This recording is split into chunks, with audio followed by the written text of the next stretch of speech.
विज्ञान शक्ती अवतरले, बहुत दैते निर्दाळिले, विश्वरूप प्रगटोनी अर्जुन देवा बोधिले, तया नमन श्री कृष्ण राया, श्री द्वारकाधीश श्री कृष्ण चक्रवर्ती महाराज की जय। का आवाज नाही आला आहे ना? एक वेळेस आपण त्या द्वारकाधीश श्री कृष्ण चक्रवर्ती महाराजांचा जय जयकार करायचा, जेव्हा बाबांनी सांगितलं की द्रौपदीच्या टायमाला द्रौपदीनं वस्त्राला हात धरून ठेवला होता, जेव्हा ती संपूर्ण हात वर करून श्रीकृष्णाचा धावा केला, श्रीकृष्णाचा जय जयकार केला, त्या टायमाला देवानी लगेच देवाची बासरी वाजली आणि वस्त्र उडवले। म्हणून परमेश्वराच्या नामामध्ये एवढी पावर आहे, म्हणून आपण देवाचं नाम घ्यायलाच पाहिजे, कारण ते नाम इतकं पवित्र आहे। नामे पाप जळे भवाद्री वितळे, शत्रु कदा नाटळे, आले विघ्न पळे महाभय पळे, वाजेश्वरी पांगुळे, नामाचा महिमा विधीशी न कळे, मोक्षापदी जारुळे, ऐसे नाम जपा तुम्ही बहुबळे, घ्या मुक्तीचे सोहळे, असा नामाचा महिमा आहे। आणि आपल्याला परमेश्वराचा जय जयकार करू वाटत नाही, नाम घेऊ वाटत नाही।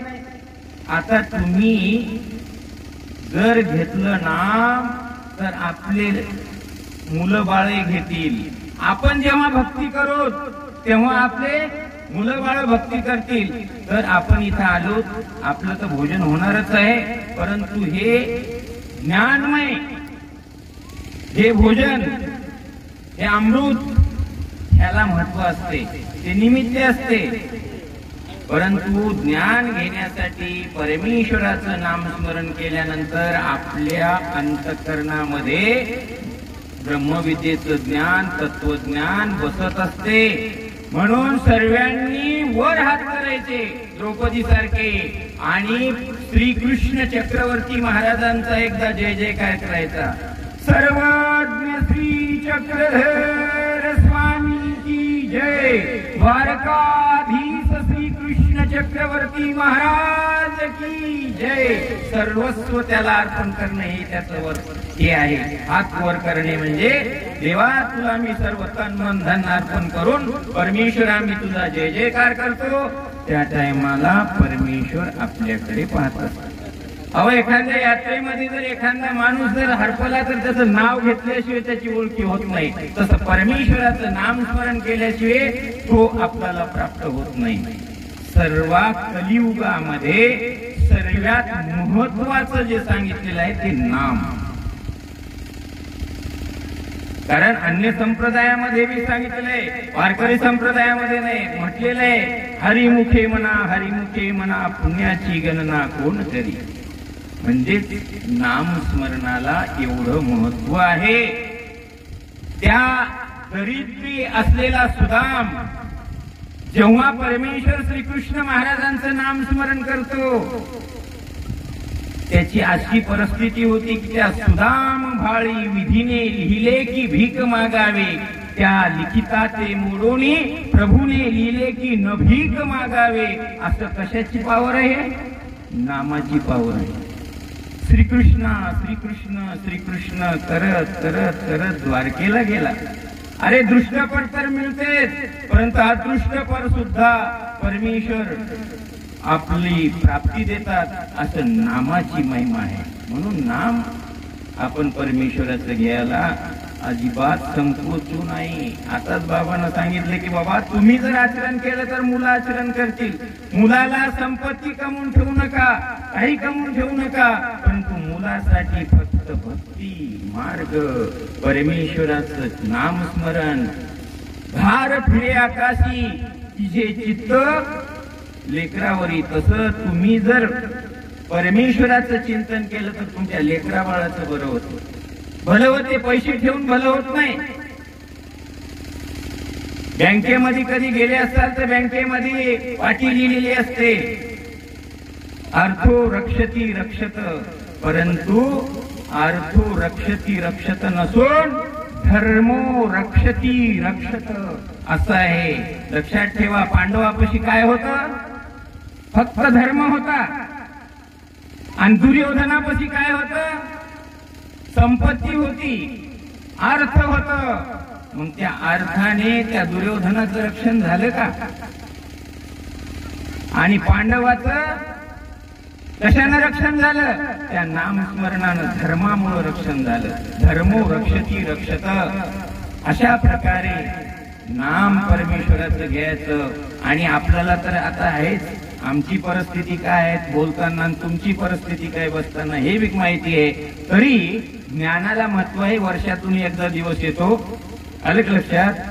सर्वांनी इकडं तिकडं स्वयंपाक करणाऱ्यांनी, तिथं बसलेल्यांनी सर्वांनी ध्यानात घ्यायचं की परमेश्वराचं चिंतन हे महत्वाचं आहे. म्हणून परमेश्वराचा जय जयकार करताना कधीही मागं पुढं न पाहता आपण त्या परमेश्वराचा जय जयकार करायला पाहिजे.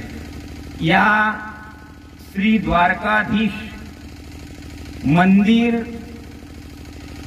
उद्घाटन वर्धापन दिन, त्याला उद्घाटन होऊन 2 वर्ष होऊन गेले. द्वितीय वर्धापन दिन. आता वर्धापन दिन या शब्दाचा अर्थ वृद्ध म्हणजे वडील, वयवृद्ध, तपोवृद्ध. हे वृद्धाचे, वृद्ध या शब्दाचा अर्थ आहे.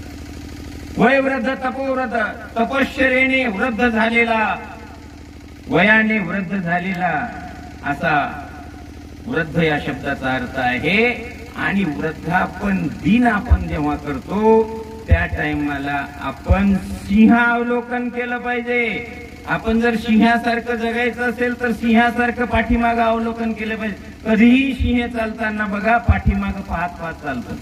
कधी त्याची मान इकडे असते, त्याला सिंहावलोकन म्हणतात.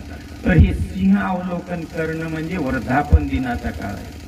आपण या वर्षामध्ये काय काय केलं अवलोकन करावं लागते की आपण वर्षामध्ये किती देवधर्म केला, वर्षामध्ये किती पाप केलं आणि किती पुण्य केलं. सांगड बांधा रे, सांगड बांधा रे. कशाची सांगड बांधा? पाप आणि पुण्याची. अरे तराजू असते आपल्यापाशी. आपण चालता फिरता उठता बसता देता घेता. मला सांगा किती पाप होते या कलियुगामध्ये.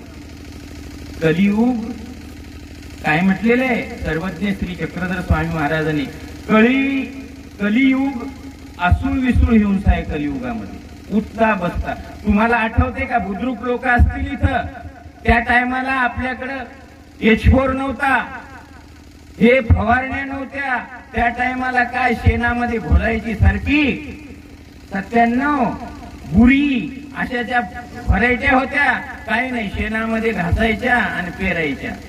काही फवारायची गरज नव्हती, खत द्यायची गरज नव्हती, फक्त खत, गावरान खत. तर तुम्ही लक्षात ठेवा 50 वर्षापासून हे H4 हे ते फवारण्या सुरू झाल्या.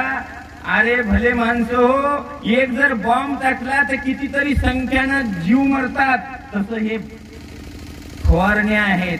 आपल्या शेतीवर आपल्याला हिंसा केल्याशिवाय पीक मिळत नाही.